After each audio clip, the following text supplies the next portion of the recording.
9 बजे भी इस कड़कती ठंड में अगर आप लोग इतनी बड़ी तादाद में यहां पर मौजूद हैं, तो इसका मतलब रामपुर बदलाव के लिए तैयार है, इस बात का सबूत है। मंच पर आसीन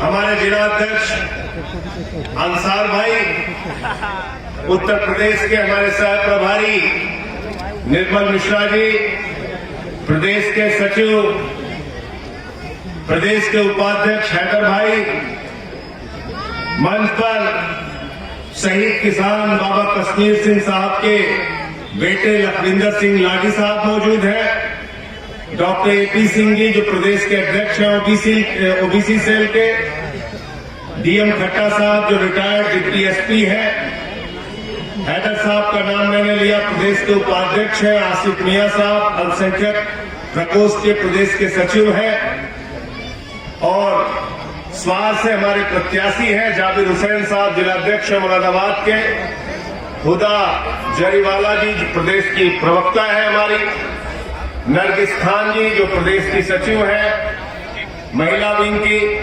पप्पू अंसारी जी जिला उपाध्यक्ष हैं, जाहिद अंसारी साहब जिला के सचिव हैं, समीना बी साहब महिला मंडल अध्यक्ष हैं, डॉक्टर नाज महिला जिला उपाध्यक्ष हैं, फायजा बी, नाजिया खान, नगमा खान, महबूब जहां, रजिया बी, अविनाश तपन साहब जिला अध्यक्ष हैं SC/ST विंग के, अनिल राज जी जिला अध्यक्ष हैं मजदूर प्रकोष्ठ के।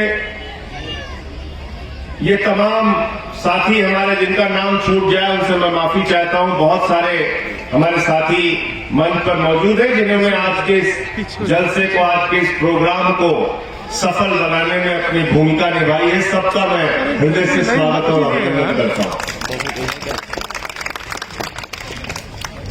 साथियों और दोस्तों, पिछले लगभग 5 साल से उत्तर प्रदेश में बाबा आदित्यनाथ जी की सरकार चल रही है। एक ऐसी सरकार जो भ्रष्टाचार खत्म करने के नाम पर आई, गुंडाराज खत्म करने के नाम पे आई, कानून व्यवस्था ठीक करने के नाम पर आई, लेकिन पिछले 5 साल में हमने देखा कि बाबा जी के राज में हाथरस कांड होता है। हाथरस का कांड जहां एक गरीब वाल्मीकि समाज की बेटी के साथ गैंगरेप होता है, गैंगरेप करने वालों के साथ सरकार खड़ी हो जाती है और उस गरीब की बेटी को रात में 2 बजे जला दिया जाता है। उसका विरोध करने जब हम लोग पहुंचे तो हम भी साथ थे, फैसल लाला भी साथ थे, रामपुर के लोग भी हमारे साथ थे। हमारे ऊपर हमला किया जाता है, हमारे ऊपर हमला कराने का काम ये सरकार करती है। हमने देखा कोरोना की महामारी में हर घर में मौत हुई, गंगा नदी की घाट पर लोगों की लाशें सड़ी हुई पाई गई, कहीं कुत्ते नोच रहे थे, कहीं चील कौवे खा रहे थे। हमने देखा इस सरकार में कोरोना की महामारी में जब लोगों की जान जा रही थी, उस वक्त आदित्यनाथ की सरकार 800 का ऑक्सीमीटर 5000 में खरीद रही थी, 1600 का थर्मोमीटर 13000 में खरीद रही थी, और 8 लाख रुपए के लिए बच्चों का वेंटिलेटर जो आता है वो 22 लाख रुपए में खरीद रही थी। यानी ये सरकार कोरोना की महामारी के दौरान भी दलाली और भ्रष्टाचार में डूबी हुई थी। ये भ्रष्टाचारियों की सरकार है, भ्रष्टाचार दूर करने वालों की सरकार नहीं। एक ऐसी सरकार उत्तर प्रदेश में चल रही है, जब भी मैं कोई इनका घोटाला खोलता हूं मेरे ऊपर मुकदमा लिख देते हैं। बाबा जी ने 21 मुकदमा किया, मेरे ऊपर 21 मुकदमा, और राष्ट्रद्रोह का मुकदमा अलग लगा दिया। 21 मुकदमा लगाया, पार्टी का दफ्तर बंद करा दिया, घर पे पुलिस वालों को भेज दिया, बोले संजय सिंह कहां है, उसको पकड़ना है। मैं दूसरे दिन विधानसभा के अंदर पहुंच गया, मैंने कहा बाबा जी मैं यहां हूं, मुझे पकड़ के दिखाओ।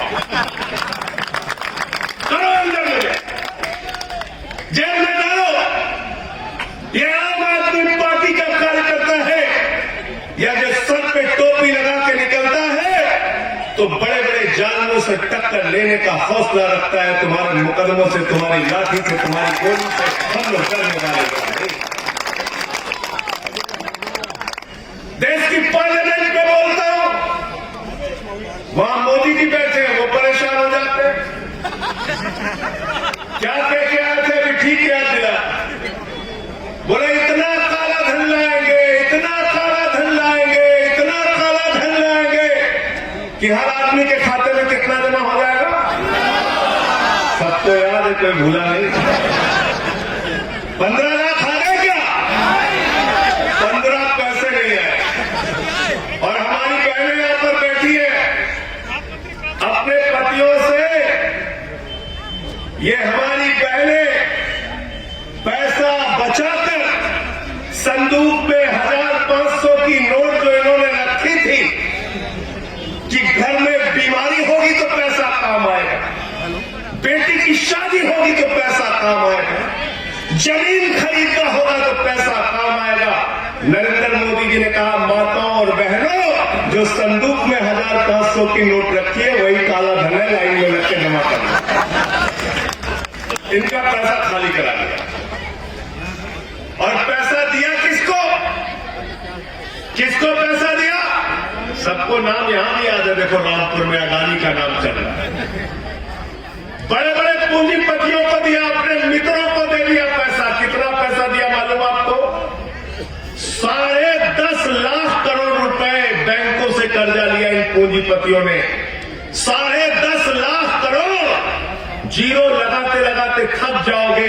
अगर ये 10.5 लाख करोड़ रुपए पैसा वापस आ जाए तो आपके बच्चों के लिए अच्छे स्कूल बन सकते हैं, अच्छे अस्पताल बन सकते हैं, सड़कें बन सकती है, रोजगार के साधन पैदा हो सकते हैं, बड़े बड़े उद्योग लग सकते हैं। लेकिन आपका पैसा लूटा जा रहा है, भ्रष्टाचार किया जा रहा है। मोदी जी ने वादा किया था हर साल 2 करोड़ नौकरियां देंगे। नौकरियां देना तो दूर, कोरोना की महामारी में आपका रोजगार छीनने का काम किया। एक ऐसी सरकार हिंदुस्तान में चल रही है जिसके राज में पेट्रोल ने भी शतक मारा और डीजल ने भी शतक मारा और सरसों का तेल 250 रुपए लीटर। महंगाई आसमान पे पहुंच गई, गरीब और गरीब हो रहा है, पूंजीपति लगातार अमीर हो रहा है। एक ऐसी सरकार इस देश के अंदर चल रही है जो खुलेआम कह रही है हम 6.5 लाख करोड़ रुपए देश की संपत्तियां बेचकर कमाएंगे। ये मैं नहीं कह रहा, ये मोदी जी की सरकार कह रही है। जो अपने आप को देशभक्त कहते हैं वो लोग कह रहे हैं अरे देशभक्त तुम नहीं हो जो देश को बेचने का काम करते हो। देशभक्त वो है जो अपने खून पसीने से देश को आगे बढ़ाने का काम कर रहे हैं। ये रामपुर के लोग, ये उत्तर प्रदेश के लोग जो श्रम करते हैं, मेहनत करते हैं, जो किसान है, मजदूर है, वो देशभक्त है। क्या बेच रहे हो?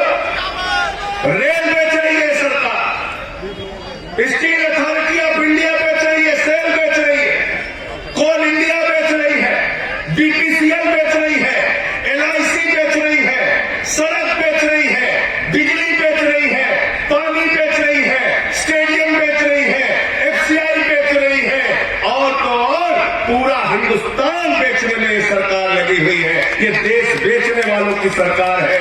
मैंने सदन के अंदर कहा था, मोदी जी जो अपने बाप दादा की संपत्ति को बढ़ाते हैं वो सपूत कहलाते हैं, जो बाप दादा की संपत्ति को बेचते हैं वो कपूत कहलाते हैं। ये कपूत सरकार हिंदुस्तान में चल रही है।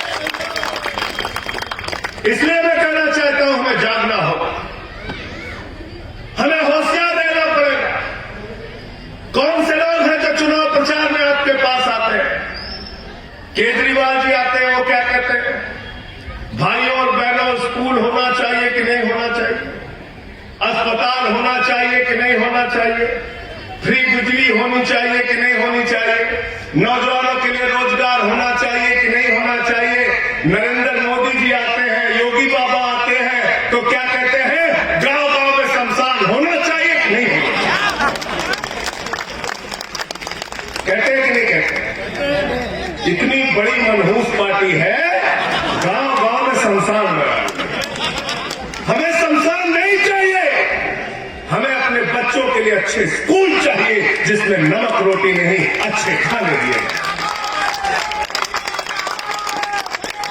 हमको शमशान नहीं चाहिए, हमें अस्पताल चाहिए जहां हमारी मां का इलाज हो सके, जहां उस बच्ची को जिसको टाका लगाने में कई घंटे लगे और उसको अपनी जान गंवानी पड़ी, उसका इलाज हो सके।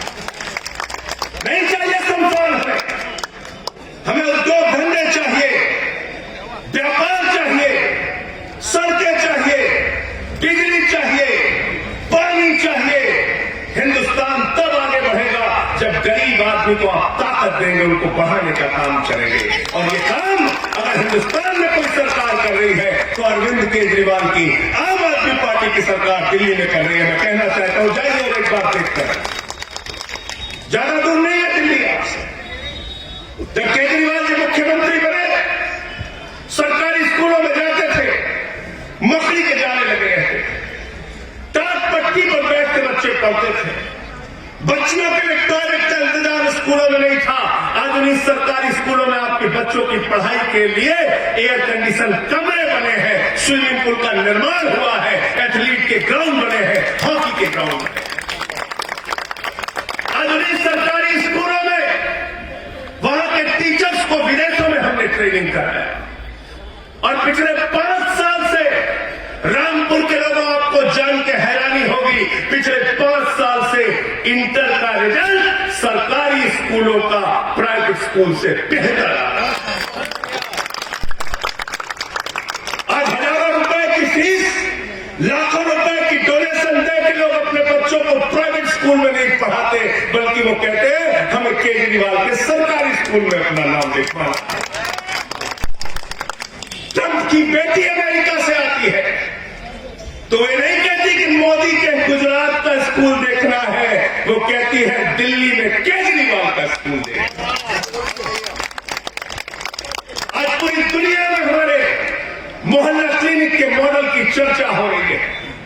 200 तरह की जांच होती है वहां पे, अल्ट्रासाउंड होता है, वहां दवाएं मुफ्त मिलती है। हमने फरिश्ते स्कीम लागू की। हमने कहा कोई आदमी रास्ते में एक्सीडेंट का पीड़ित मिल जाए तो उसको छोड़कर भागना नहीं, उसके लिए फरिश्ते बनो, उसको उठाओ, अस्पताल में पहुंचाओ। पहुंचाने का भी केजरीवाल सरकार 2000 रुपए देती है और उसके इलाज में अगर 50 लाख रुपए भी खर्च हो तो केजरीवाल की सरकार करती है।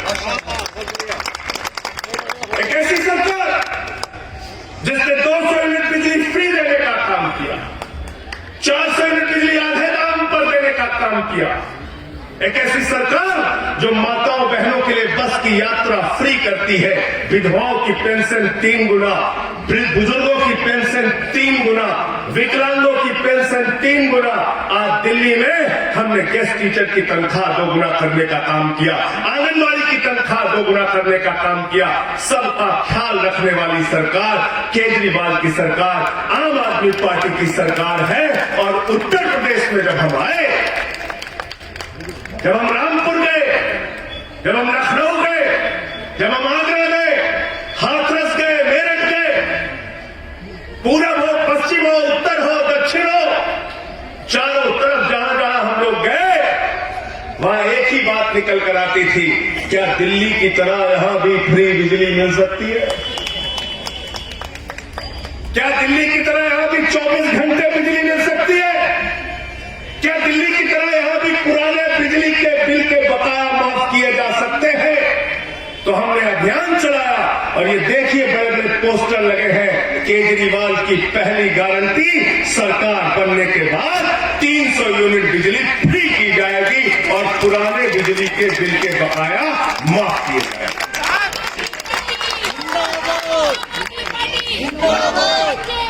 अगर होली के त्योहार के पहले सरकार बन गई तो मैं हिंदू मुसलमान दोनों भाइयों से कहना चाहता हूं, अपने घर का बिजली का बिल लेकर जाना और उसी होलिका में उसको जला देना, पुराने बिजली का बिल।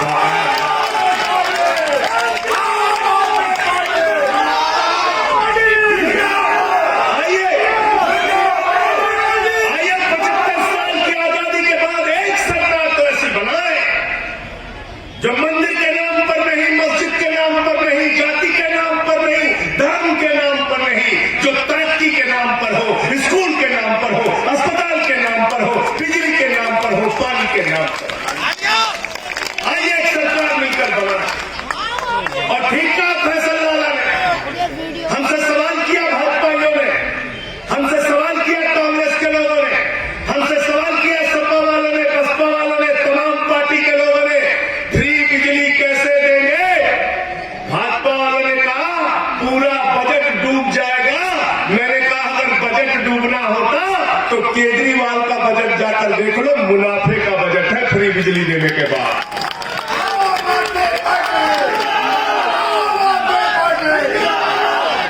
बोले सब कुछ फ्री करना, ये राशन भी फ्री, बिजली भी फ्री, पानी भी फ्री, ये कैसे सब कुछ फ्री?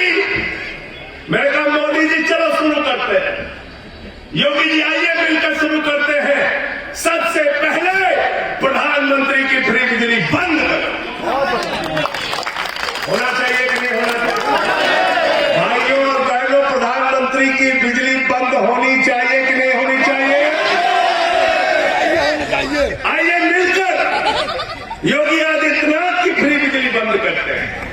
मैं सांसद हूं, लेकिन मैं भी कह रहा हूं 5000 यूनिट महीने का फ्री बिजली मिलता है हमको, बंद करो फ्री बिजली।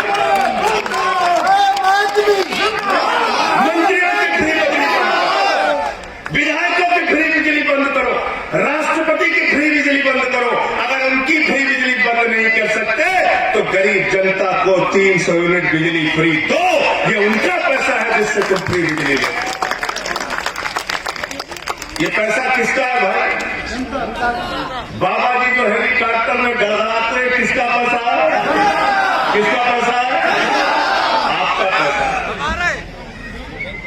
ये डीएम, एसपी, ये मंत्री, ये विधायक, ये सांसद, ये जो बड़ी बड़ी गाड़ियों से चलते हैं, किसका पैसा है? किसका पैसा है? तो केजरीवाल जी आपका पैसा आपके लिए लगाते हैं और भाजपा, कांग्रेस, सपा, बसपा वाले आपका पैसा लूट कर ले जाते हैं। ये बुनियादी फर्क है। गलत तो नहीं कह रहा हूं? गलत तो नहीं कह रहा हूं? तो इसलिए क्या कहते हैं भाजपा कांग्रेस के लोग? कहते हैं केजरीवाल को राजनीति नहीं आती। मैंने कहा बिल्कुल ठीक कहा बेईमानों, केजरीवाल को लूटने और भ्रष्टाचार करने की राजनीति नहीं आती, केजरीवाल को फ्री बिजली कैसे देना ये राजनीति आती है। और उसमें तुम फिसड्डी हो।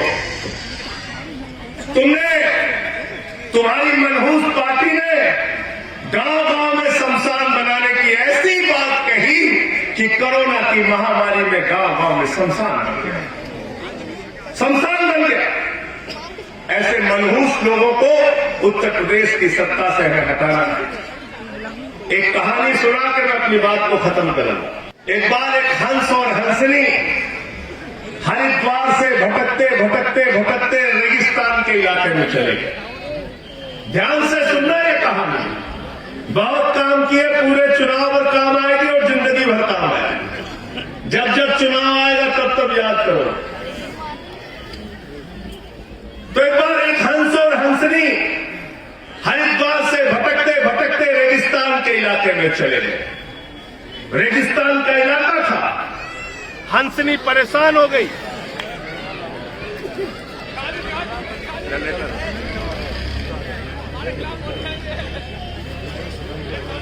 तो बिजली मिलेगी आप 24 घंटे बिजली का नहीं आता है हमारा। बिजली जाएगी नहीं आम आदमी पार्टी की सरकार बनने के बाद। जनरेटर बंद हो गया। नहीं, मैं दिल्ली की बात कर रहा हूं। दिल्ली में जनरेटर बंद है। वहां जनरेटर का, इन्वर्टर का इस्तेमाल नहीं होता है।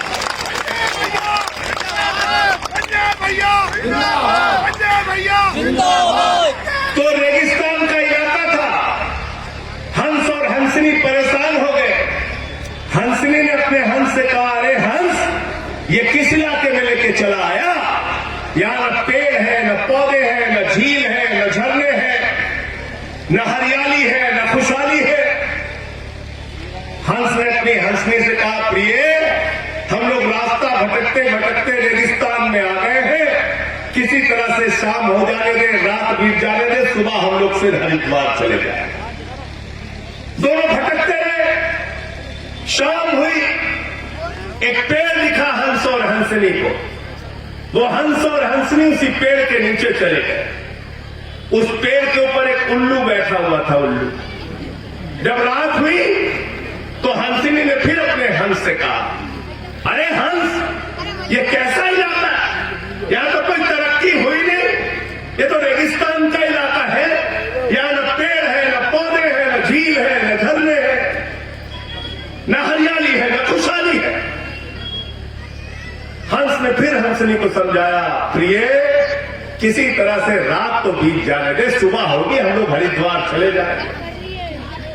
रात बीती, सुबह हुई। हंस अपनी हंसनी को लेकर हरिद्वार की तरफ चलने लगा। वो उल्लू पेड़ से नीचे आ गया। उसने हंसनी का हाथ पकड़ा और कहा कि मेरी पत्नी को लेकर कहां जा रहा है हंस?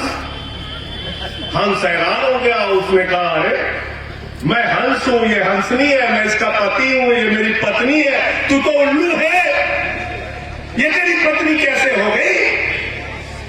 तो उसने कहा, खामोश हो जाना, ये इलाका हमारा है, यहां के आदित्यनाथ हम ही है। जो कह दिया वो कह दिया, लेके जा नहीं सकते इसको। हैरान हो गया हंस। दोनों में झगड़ा हो गया। उल्लू और हंस लड़ने लगे। गांव की पंचायत बुलाई गई। कई गांव के लोग इकट्ठा हो गए। पंच आपस में बैठे। पंचों ने कहा, भाई मामला क्या है?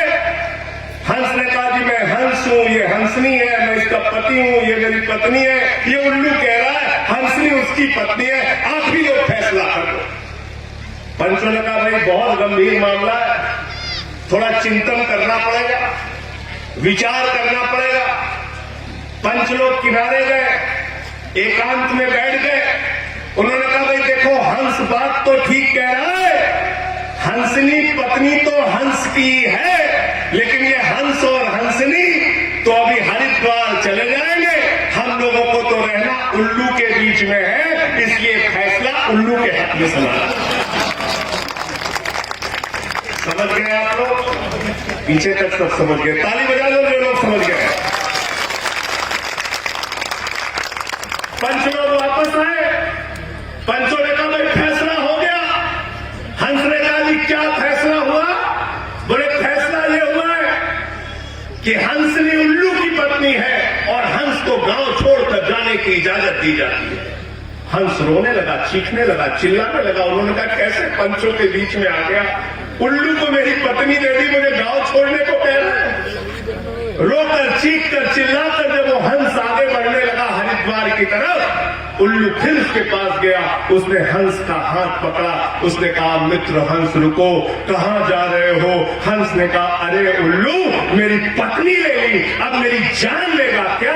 उसने कहा, न तुम्हारी पत्नी लूंगा, न तुम्हारी जान लूंगा, लेकिन कल रात को जब तुम्हारी पत्नी ये कह रही थी, ये इलाका वीरान क्यों है, ये इलाका रेगिस्तान क्यों है, यहाँ पेड़ पौधे हरियाली और खुशहाली क्यों नहीं है, तो मैं बताना चाहता हूं मित्र हंस, यहाँ ऐसे पंच रहते हैं जो उल्लुओं के हक में अपना फैसला सुनाते हैं।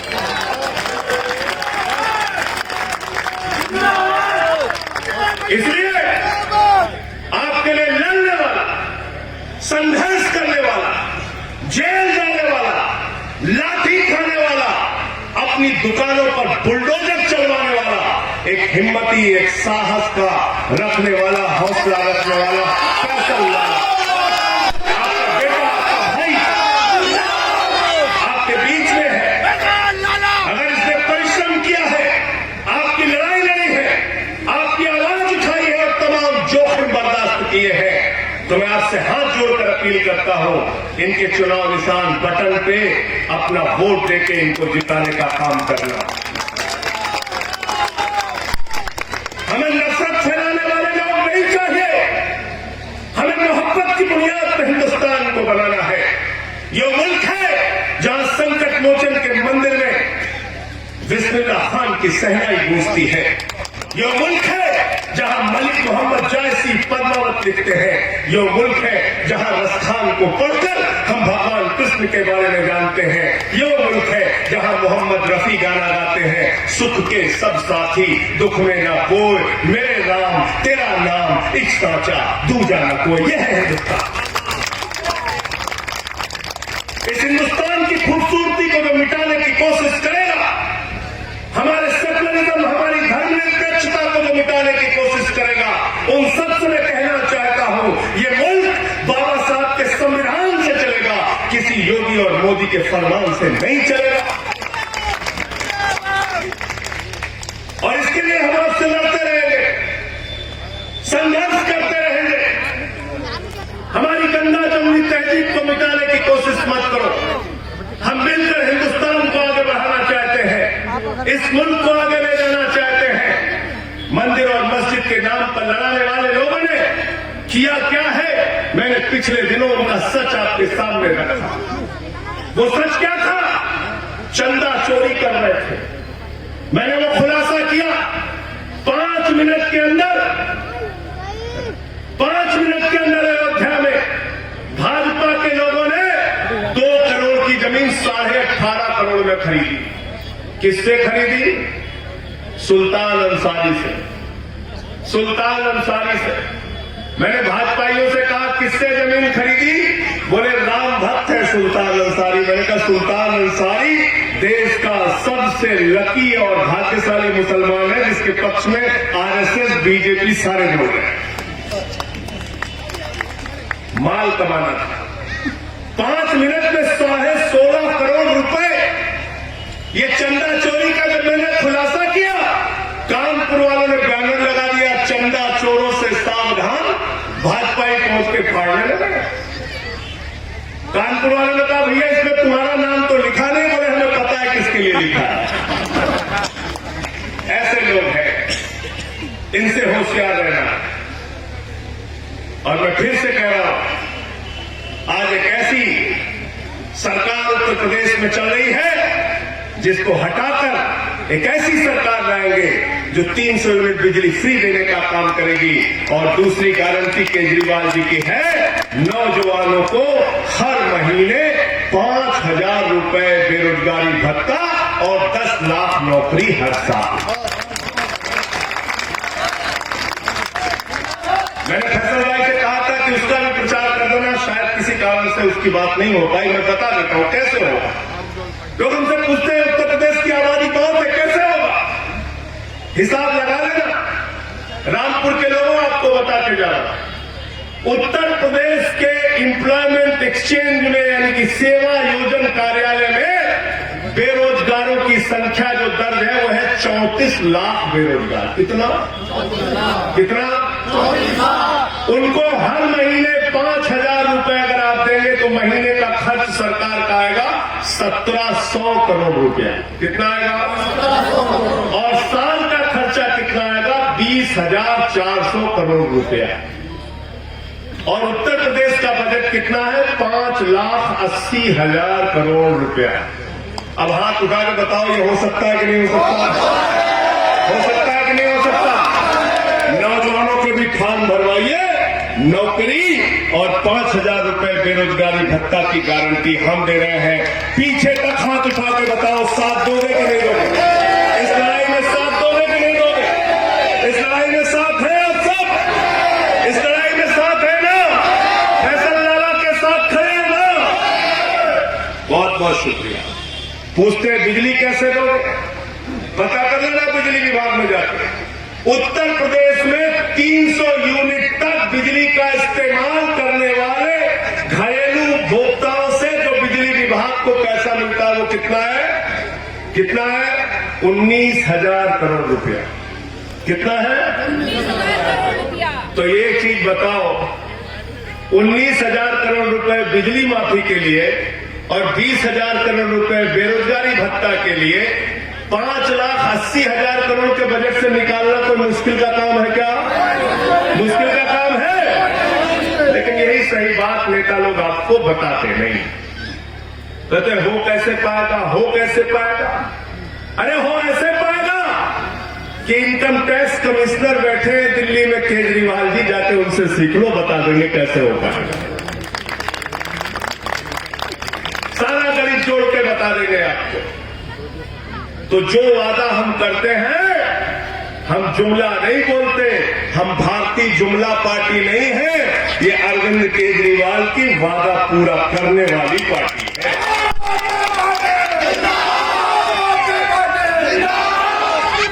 गारंटी देने वाली पार्टी है।